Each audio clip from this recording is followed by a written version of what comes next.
आज हम उस क्रांतिकारी के बारे में जानेंगे जिसने फांसी की सज़ा सुनाने वाले जज को ही कर दी बम बनाना सिखाने की पेशकश। जी हाँ, हम बात कर रहे हैं देश के सबसे कम उम्र में फांसी पर चढ़ने वाले क्रांतिकारी खुदीराम बोस के बारे में। वे बहुत कम उम्र में अपने प्राण न्यौछावर कर दिए। कुछ इतिहासकार उन्हें देश के लिए फांसी पर चढ़ने वाले सबसे कम उम्र का क्रांतिकारी मानते हैं, जो हाथों में गीता लिए बेखौफ होकर फांसी पर चढ़ गए। फांसी दिए जाने के वक्त खुदीराम बोस की उम्र लगभग 18 साल 8 महीने और 8 दिन थी। बोस का जन्म बंगाल में मिदनापुर के हबीबपुर गांव में 3 दिसंबर 1889 को हुआ था। बहुत कम उम्र में ही उनके माता पिता का निधन हो गया था। खुदीराम बोस के माता पिता की मृत्यु के बाद उनकी बड़ी बहन ने पालन पोषण किया। उन पर देश को आज़ाद कराने का ऐसा जुनून सवार हुआ कि 9वीं कक्षा में ही पढ़ाई छोड़कर स्वतंत्रता के आंदोलन में कूद पड़े। बंगाल का 1905 में विभाजन के बाद बोस ने अपने क्रांतिकारी जीवन की शुरुआत सत्येंद्रनाथ बोस के नेतृत्व में की। वह रिवोल्यूशनरी पार्टी के सदस्य बन गए और वंदे मातरम के पर्चे बांटने लगे। पहली बार उन्हें 28 फरवरी 1906 को गिरफ्तार किया गया, लेकिन वह कैद से भागने में कामयाब हो गए। उन्हें 2 महीने बाद फिर पकड़ लिया गया और इसके बाद उन्हें 16 मई 1906 को चेतावनी देकर जेल से रिहा कर दिया गया। खुदीराम बोस के क्रांतिकारी जीवन के बारे में जानने से पहले जान लेते हैं उनका ये नाम कैसे पड़ा, क्योंकि इसकी भी एक कहानी है। दरअसल खुदीराम के जन्म से पहले उनके 2 भाइयों की बीमारी के कारण मृत्यु हो गई थी, लिहाजा उनके माता पिता खुदीराम के जन्म के बाद काफ़ी डरे हुए थे। उन्होंने अपने तीसरे बेटे को बचाने के लिए एक टोटका किया। इसमें उनकी बड़ी बहन ने चावल देकर खुदीराम को खरीद लिया। दरअसल बंगाल में चावल को खुदी कहा जाता है, तो चावल के बदले खरीद जाने के कारण उस दिन से उनका नाम खुदीराम पड़ गया। खुदीराम बोस को अंग्रेज जज डगलस किंगफोर्ड पर हमला करने के आरोप में वेनी स्टेशन से गिरफ्तार कर लिया गया। जब किंग्सफोर्ड की हत्या की जिम्मेदारी खुदीराम बोस को जब पहली बार गिरफ्तार किया गया था, उन दिनों जिला जज डगलस किंग्सफोर्ड हुआ करता था। जज डगलस से भारतीयों को, खासकर क्रांतिकारियों को सख्त नफरत थी। वह भारतीयों को कोड़े की सज़ा देता था। उसने 15 साल के खुदीराम को भी 15 कोड़े मारने की सज़ा सुनाई थी। जब क्रांतिकारियों ने जज किंग्सफोर्ड की हत्या करने की योजना बनाई, तो इस काम को 8 अप्रैल 1908 को अंजाम देने की जिम्मेदारी खुदीराम बोस और उसके अपने साथियों को दे दी गई।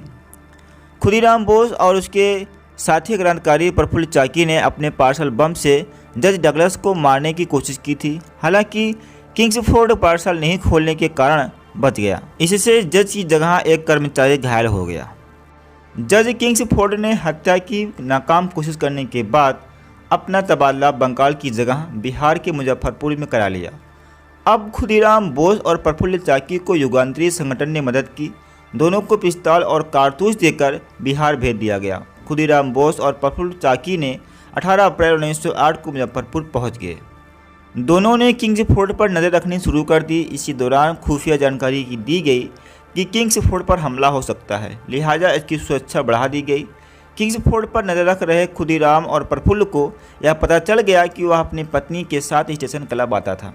योजना बनाई गई कि किंग्सफोर्ड पर पत्नी के साथ बग्घी वापस आएगा, तभी बम फेंक कर उसकी हत्या कर दी जाएगी। जज डगलस 30 अप्रैल 1908 को शाम 8:30 बजे बग्घी से सवार होकर निकला।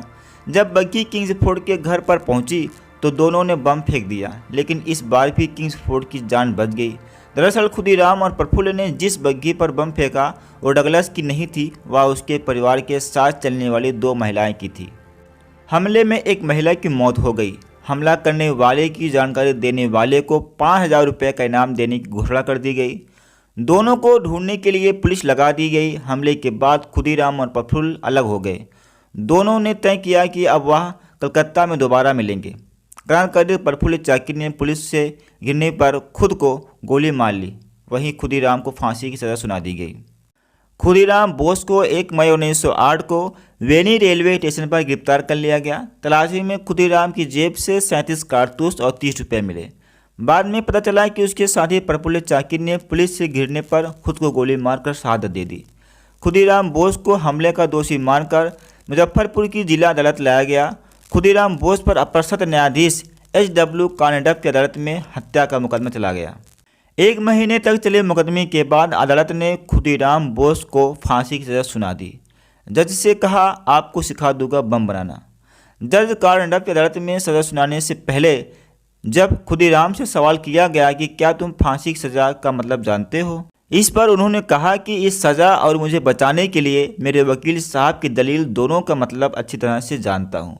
मेरे वकील साहब ने कहा कि मैं अभी कम उम्र का हूँ, इस उम्र में बम नहीं बना सकता हूँ। जज साहब, मेरी आपसे गुजारिश है कि आप खुद मेरे साथ चलें, मैं आपको भी बम बनाना सिखा दूंगा। अदालत ने खुदीराम बोस को फांसी की सज़ा सुनाने के साथ ऊपर की अदालत में अपील का वक्त भी दिया। हालांकि ऊपरी अदालत ने मुजफ्फरपुर की अदालत के फैसले पर मोहर लगा दी। खुदीराम बोस को 11 अगस्त 1908 को मुजफ्फरपुर जेल में फांसी दिए जाने के बाद विद्यार्थियों समेत बड़ी संख्या में लोगों ने कई दिनों तक शोक मनाया। सभी स्कूल और कॉलेज बंद कर दिए गए। इसी दौरान बंगाल के जुलाहों ने एक धोती बनाई जिनके किनारे पर खुदीराम बोस लिखा था। इस धोती को सैकड़ों हजारों लोगों ने हाथों हाथ लिया। हालात ऐसे हो गए कि ज़्यादातर युवा खुदीराम बोस लिखी धोती ही पहनते हुए नजर आने लगे।